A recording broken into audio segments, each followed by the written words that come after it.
Keith, I got to tell you, I'm as mentioned 58. If I was like 63 or 64, I'm not kidding you that it would have really crossed my mind because I would have been, how does it get better Yeah. than this? I'm at I started when I was 20. So let's say I'm 63 and I'm 43 years into the business. I'm covering the team I grew up watching. I'm interviewing a generational talent who's going to be, knock on wood, in the Hockey Hall of Fame and one of the best top three, top five players ever all time. His sidekick is not too far off. I mean, where do I go from here? What's next? I might have done the mic drop. I've always kind of said that I would like to cover Connor from start to finish. I was there in 2015 when he was drafted, but I'm pretty sure he's going to outlast me. But you're bang on, Keith, that if I was a little bit older and if they had won, I might have been thinking that all day. What am I doing tonight? Like, if they win this, am I calling it quits tonight? Or maybe I'm going to take the evening or a week to think about it. But that might be it. I might be done. So you're saying that covering the team now with Connor and Leon is better than when Whit was there during the dog days? Hey, you went through a lot trying to get some good storylines with those teams. Holy Shoot Roman shit. candles out of his ass pregame to get people to watch. Well, it was, the one cut thing I the would puck say. drop.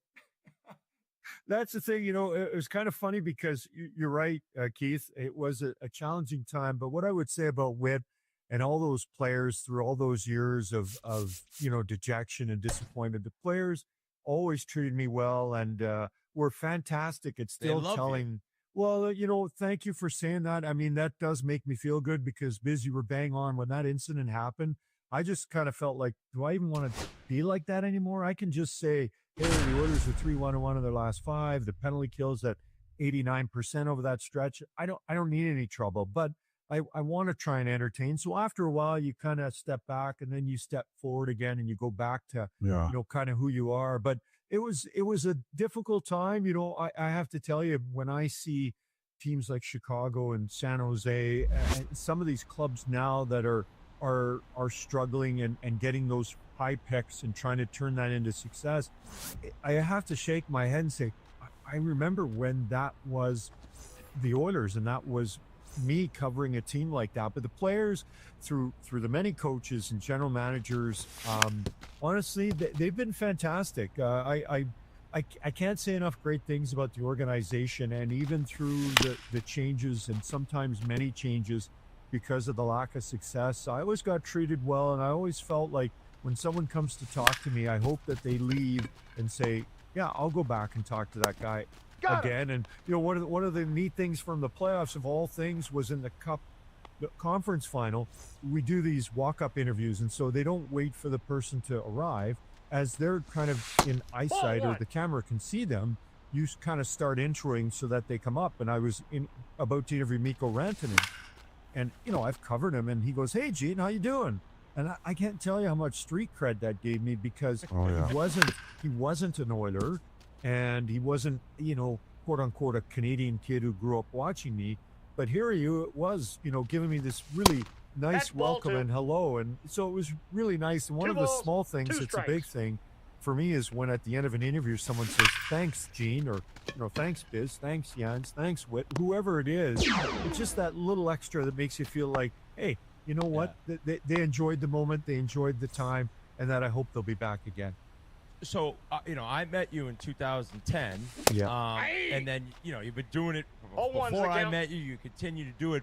And tell me if you disagree. I feel like in the last 3 years, and maybe it has something to do with how good the Oilers have become, you've kind of reached a different level. Like, do you notice that? Like, where Twitter, a lot of your things are going viral. Like, talking I don't about know his what hair. Like, you had the long hair. The baby oil on the beach in Florida. But do you notice what I'm saying? Where it's like, wow, you've like reached the top of your game. You're 58. Like, I don't know what happened because you've been the same guy the whole time. Yeah, you are bang on, and I credit the Edmonton Oilers and Connor McDavid and Leon Draisaitl and Ryan Nugent-Hopkins and Zach Hyman. I couldn't agree more. When I cut my hair earlier today, earlier in the playoffs against Vegas, it was like I was mad at you. I was like, what's he doing? I know. It was a subtle. So the Oilers in the first round, we weren't sure if they were going to make it through. They were trailing. I think it was 2-1 at that time. And I had to do this event, which I just cleared with Sportsnet. And my boss, who's a great guy, says, yeah, for sure. He goes, maybe they'll make you cut your hair for it. So I was like, okay. Hint dropped. Okay, and one's the count. So then the Oilers get into the second round, and actually my son was graduating from university with his second degree, and so I was busy that weekend. I got to Vegas, and I said to my boss, "Hey, this is going on," and I said, "But I'll cut my hair here," and it was kind of a line like, maybe he's going to go. Don't worry about it. He's like, yeah, good luck. I hope it turns out great. So I said, okay. And that morning, I've never had so much haircut stress in my life because I had to find someone to cut it, and then I had to Uber over, then catch an Uber back with a suit on. And even the lady was like, I don't have anybody come in with a suit to cut their hair. Like, she's going, I don't know who this guy is, but he seems like he's important to some extent. And I went to the rink, and it was like everybody was just balls, like, even the players, and even Chris Knoblauch goes, I didn't even know who you were. And he's like, I wasn't sure. And then someone said, that's Gene. He goes, that can't be Gene. And so it was, it was so kind. Even Connor, the day after, so I cut it game day. The next day, just in Connor, like, it was so Connor-like. He's about to do an interview. He looks and goes, cut your hair, huh? All one's the count. And that was it. And then it was time for questions, So, but that acknowledgement, listen, deep down to have people like that, whether they're former Oilers of greatness or current Oilers from greatness, I feel like I'm 10 years old. And that I think that is circling back, Jens, to your question about what kind of keeps you going and enthused. It's things like that make me feel young. And the other thing is you're around young people all the time, right? There's a new 18-year-old first overall pick or first round pick. There's a new kid that was signed from Europe. He's 21. And so you keep hanging around young people, and it just I think it helps keep you young and enthused and energized for what you do. Yeah, that's so true, and it's just something that's like amazing to be a part of, right? Like you're kind of a part of the team with the fan base. Yeah. Like right before puck drop, we get to see Gene. We know he's dropping a pun, and that's what's cool. But yeah, I didn't know when you decided to. It's funny you brought up the hair. I couldn't believe it. I flipped it on. I'm like, what the hell is he doing? I know. That was greasy though. That was getting greasy. Yeah, it was. Looked like Eazy-E. It really was. I went 19 months without cutting my hair. And, some people, it just sort of grows like, so mine grows this way and this way and this way. Like, it grows The Jerry everywhere, curl. right? Yeah. Totally. I mean, Did you say Eazy-E? Yeah, with the Jerry curl. That's what it looked like. It was out of control. Don't get him in trouble. We already went down the rapper route. Who would you say were your biggest inspirations growing up? Like any other people in entertainment who you idolized, where you were like, oh, I kind of want to be like them. Like, what really sparked it? Well, I mentioned earlier Howard Cosell, and when I was a kid, we'd get Monday Night Football, like we still do.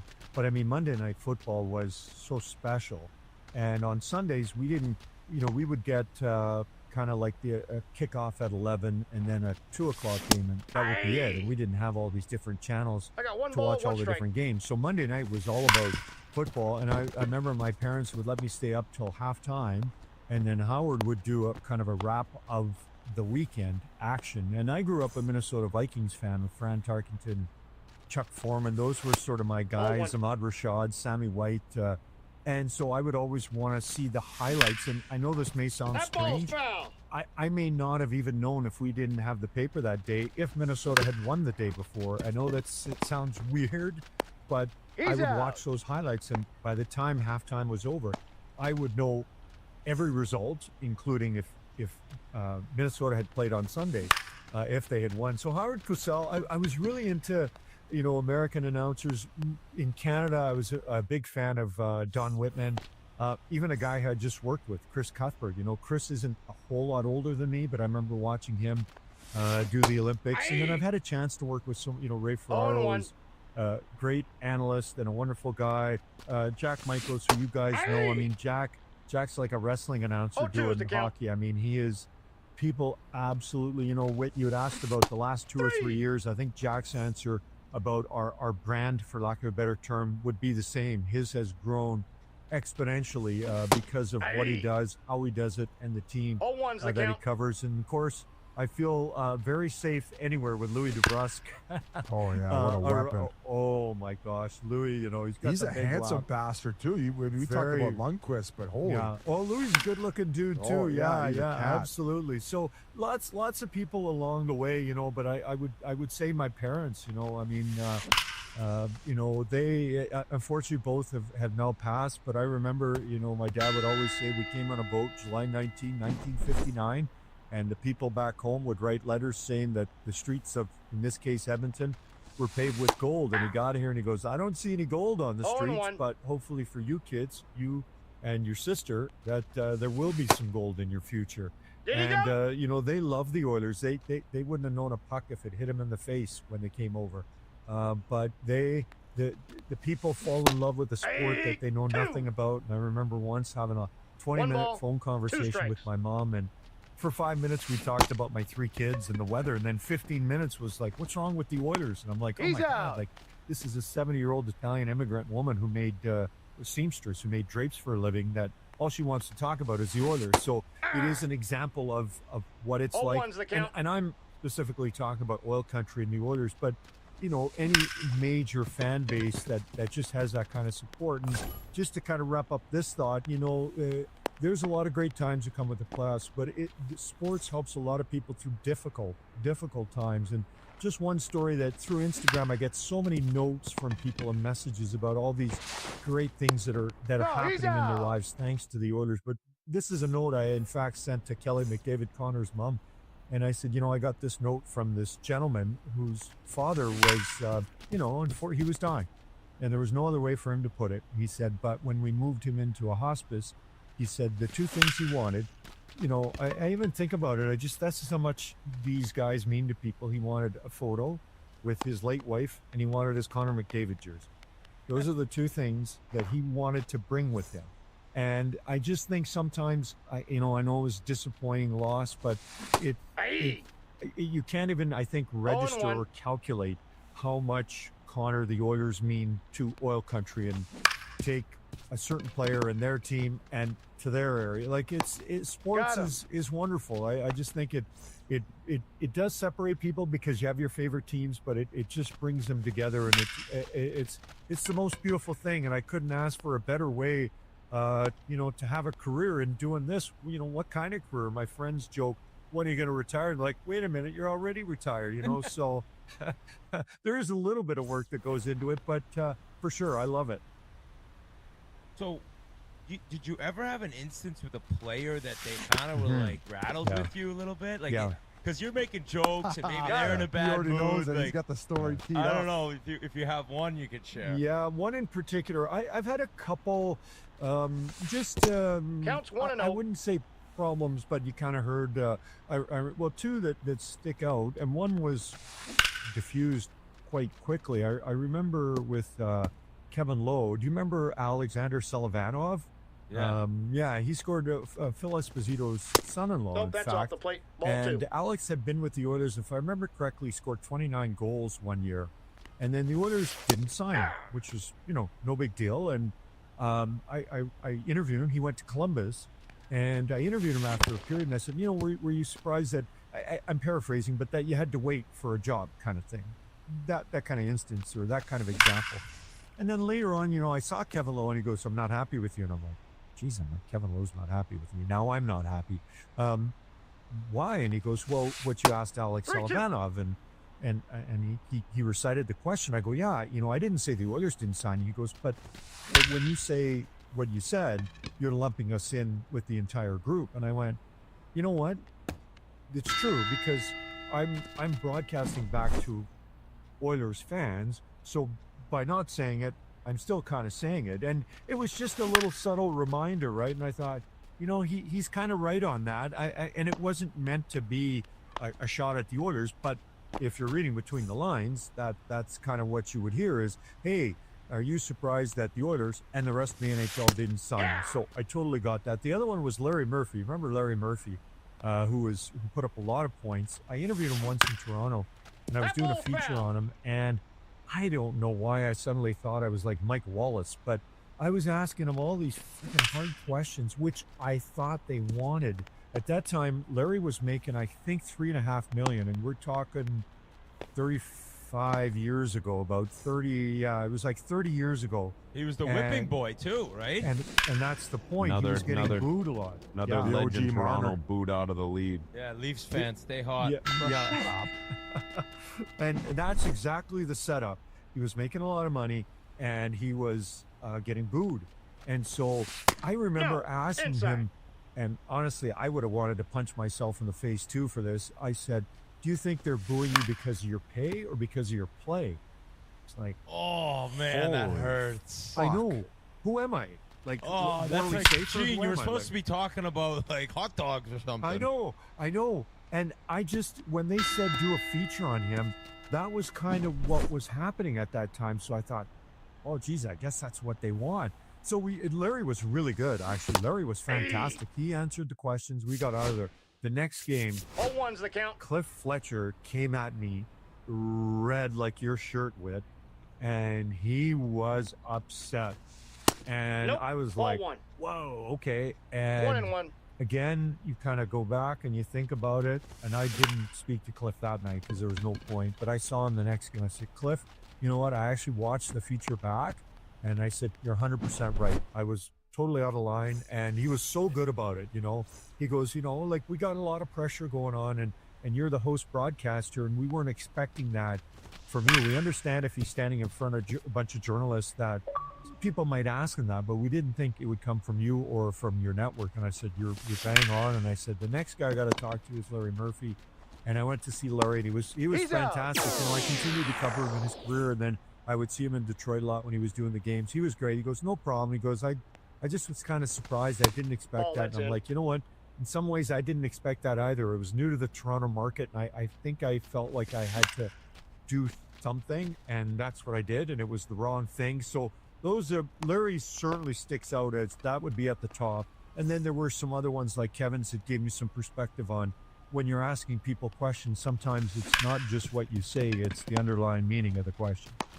Oh. Well, how long you been in the league? If those are your only two mishaps, you're doing the right thing. Biz has been on TNT for 3 years, and he's almost gone to jail, basically.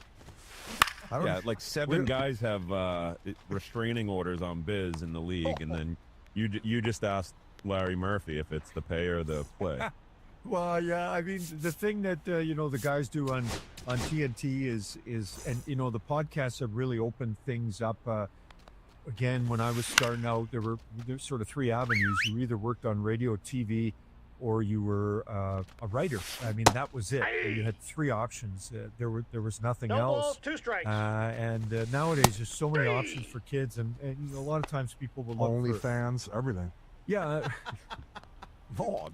What do you mean? That's like one of the outlets. I'm not familiar with that. Yeah, I'm not familiar with that. Instagram, TikTok. Sports.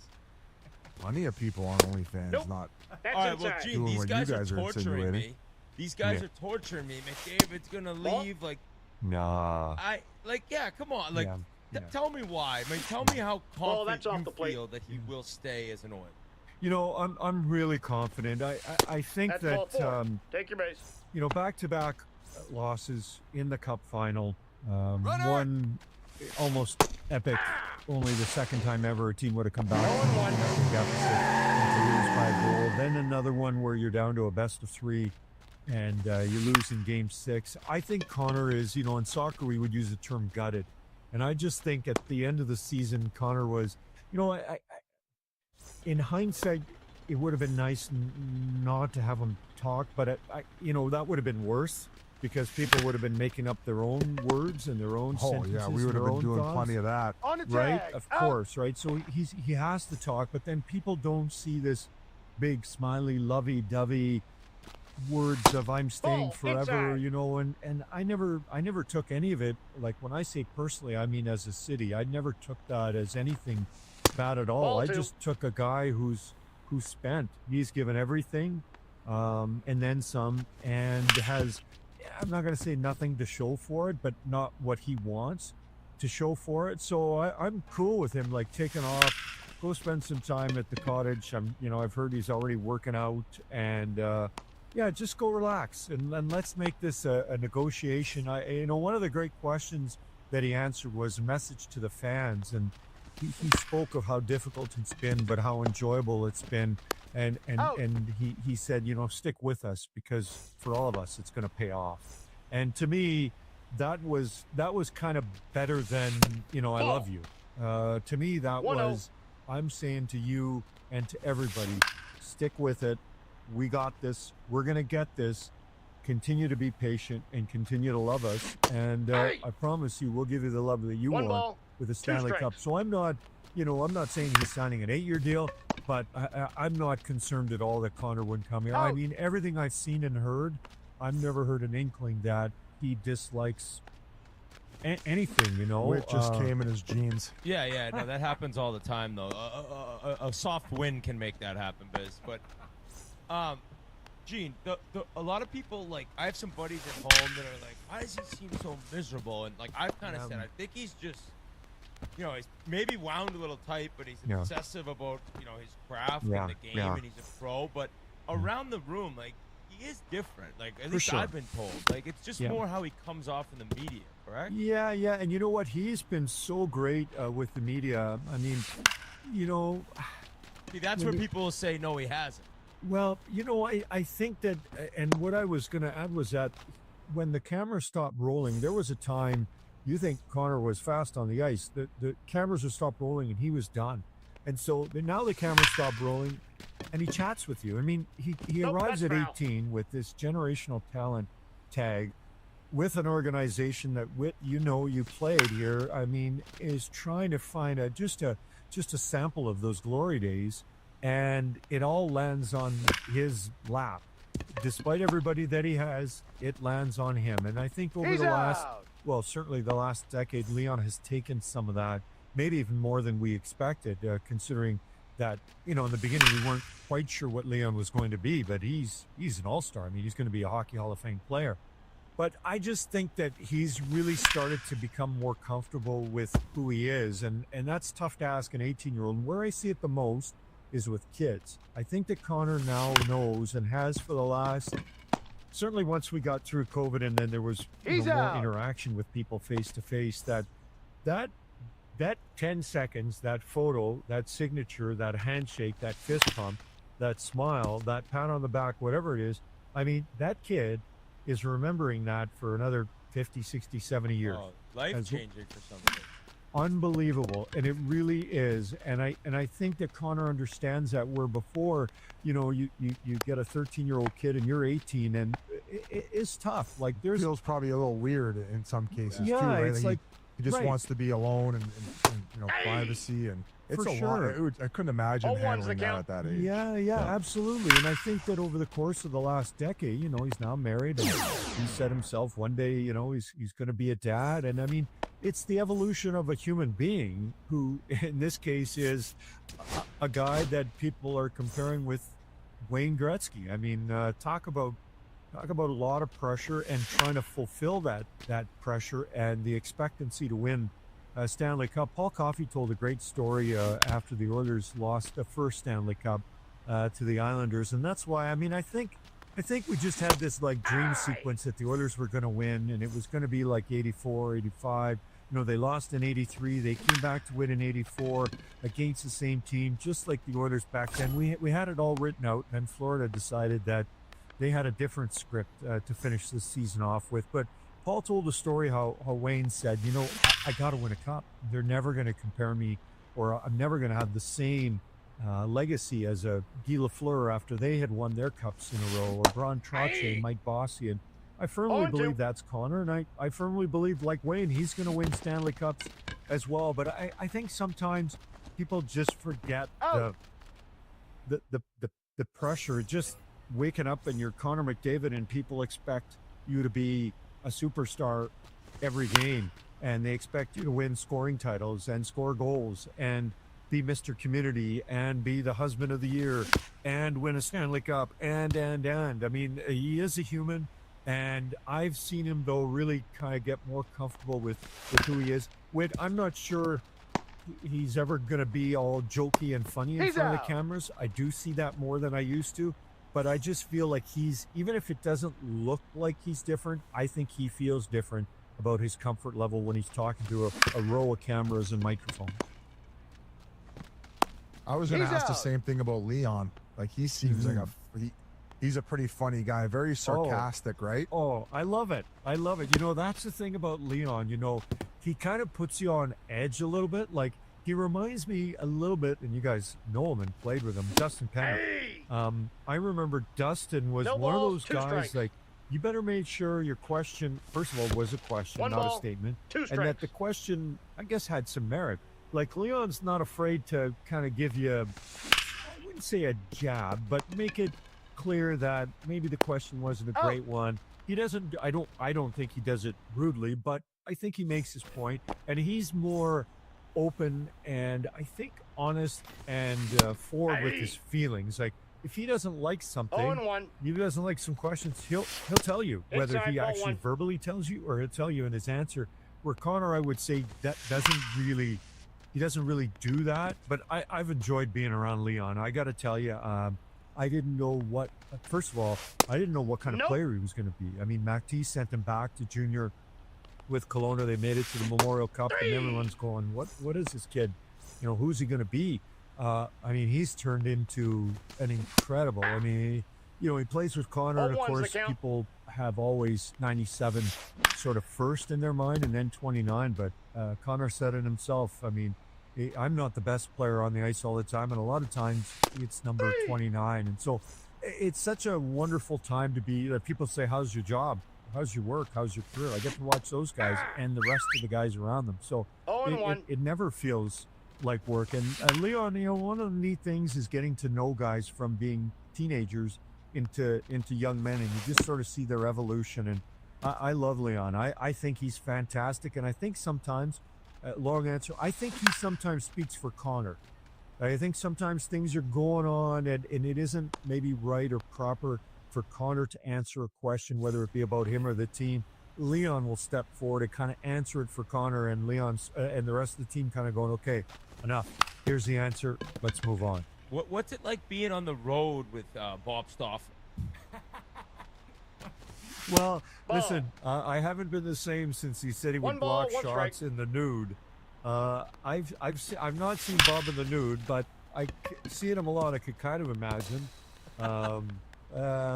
Bob's unbelievable. Like, you know, Bob and I once got into a little bit of a disagreement. I think it was after the 06 Cup run. In fact, I was walking to the rink in Vancouver. Bob had a show on a different radio station, and he was kind of questioning Craig McTavish, who was coach back then. And I can't remember exactly how I said, but I was kind of like, I get if you are, I don't know. I'm going to say Mike Babcock, maybe not the best example, but a former coach or a coach, and they say, hey, I didn't like the way he handled his power play. But I was like, Bob, you know, who are you to question Craig McTavish? And, you know, Bob didn't like that, which I don't blame him. He's got you on his show. He's not expecting you to kind of call him out on it. But I've always been a big fan of MacT. He works with Sportsnet. He's on the panel with us recently. So after that, we had a little bit of friction, but we got it settled. And Bob's work ethic and his love for the team in the city is pretty hard to match. I mean, he wears results quite clearly. A lot of times you don't have to hear Bob say a word, and you know exactly what the Oilers have done. He is somebody, you know, him and I are just like a year apart. We're both Edmontonians. I grew up on the opposite side of the city, so we sort of have the same background, and so it's kind of neat to work with him. And he knows a lot, and he knows a lot of people. And for anyone who ever questions Bob's, I guess, Rolodex is what we would say, right there on the don't question it. He's got a lot of people texting, calling, and back and forth between, you know, different executives and different people in the NHL, including players. So he's very well connected in the hockey world, and certainly in Edmonton. Well, I don't know. You got anything else for this guy, boys? I just had one. You know, everyone's talking about Florida, three-peat and going back. Do you see Edmonton in the same position? They didn't do a ton on free agency, but do you see them getting back to the finals and, you know, trying to get their crack at the Panthers, if that's who they're playing? Yeah, you know what? Yeah, I think, you know, it's been interesting with all the post celebration, or I guess post cup dramatics, theatrics, 2-2 calling out. I mean, I don't remember. This is an observation. It's not a criticism. I don't remember. I think people before that, right after Florida won the cup, I think many Oiler fans would have said, "Let's see somebody else." But then the playing of the it Oilers was crazy. song. They were going at him for a week straight. Yeah, I didn't quite understand it, but that's who they are, right? They're kind of like the Oakland Raiders back in the in the 70s or Hockey whatever you want needs to it, call it. though. Yeah, I mean it was great. So I think now people want them, Jens, to play Florida because of the 2 losses in the Cup final, but also what happened afterwards. I'm never betting against Connor and Leon. I really think, I know, getting to 3 in a row is tough. Just ask Florida, but it's doable. The Oilers are, I mean, as good a team as anyone except for one. So I don't see there being any reason that they can't make it. And if they were driven to make a second straight Stanley Cup final, I can't imagine how driven they are to make a third. And that's the one thing I underestimated. Media day before the Cup final, I think being around Edmonton and knowing that they lost to Florida, there's just an inherent feeling like these guys are hungry. They're hungry. They're hungry. Yes. But when I listen to the Panthers going into the Cup final, I'm like, let's not underestimate how hungry these guys are to build a dynasty, to get to 2. You can't get to 3 without 2. And the idea of building something that could go down in history, especially the way the world is and the way the salary cap is now, the hockey world, it's different than when you just would roll team after another, and they would win 4 or 5 in a row, or 5 and 7 like the Oilers. It's very difficult to do. So they were a lot hungrier than I expected. But Jens, I would like nothing better than to see another Florida Edmonton final. I mean, I think it would be awesome. It would be awesome, I guess, if other teams are in it too. But certainly from Edmonton's standpoint, they want another crack at it. Leon will be 30 in October. Connor will turn 29 next January 13th. To be exact. They grow up so fast, don't they? They do, Bish. I mean, I remember Connor at the draft. He was wearing like a cutoff shirt and a hat on backwards, and you look at him and go, that's the guy. That's the guy that is going to lead Edmonton somewhere. We wait to see where that is, and now we've seen where that is. So they're still in that window, of course, but you start flipping the calendar into the 3s, and it's not like you're 24 anymore. I think these guys have many more great years, but to have a great team year after year after year, that's a little more challenging. Yeah, I think this stuff with the during the parade and all that stuff, from everything we've heard, that the trash talking during that series was crazy. So I think that kind of maybe had something to do with it, but you would obviously know more than us. No, and I'd heard that as well, that there was a lot of that going on. Did you hear what was said? No, I never did hear what was said. He's not a snitch, dude. Bullshit. What do they say? Get in the weeds here. Snitches get stitches. Let's get called into the office again at Sportsnet. Come on. No, not again. I don't want to go back to the principal's office again. I did hear a lot about that. I just have never heard that after. Like, it's one of the unbelievable things in sports, right? Where after this hard-fought series, they shake hands and they seemingly wish each other, congratulations or what a series. And then, I mean, listen, a lot of that was liquid courage. I'm not sure that if they hadn't had who knows how many beers, it would have all come out. The other thing, too, is you guys know, listen, the Oilers were well known at forgetting the Stanley Cup at a strip bar and putting dents in it, just like the Panthers. There was no video back then. Who knows what Mark Messier might have said, or Paul Coffey, or Grant Fuhrer, name any one of them, right? But there was nothing to be recorded back then. There was nothing to record. Oh yeah, or like you don't know those stories either. Give me a break. Paul's a pretty good storyteller, and as you know, Wayne's a wonderful storyteller as well. So it would be great to see them play again. Now I'm Jens, you got me going. I want to see Edmonton. He wants it, baby. Let's go. Let's do Round this. 3. Start growing that hair right now again. It's coming. Last one I had was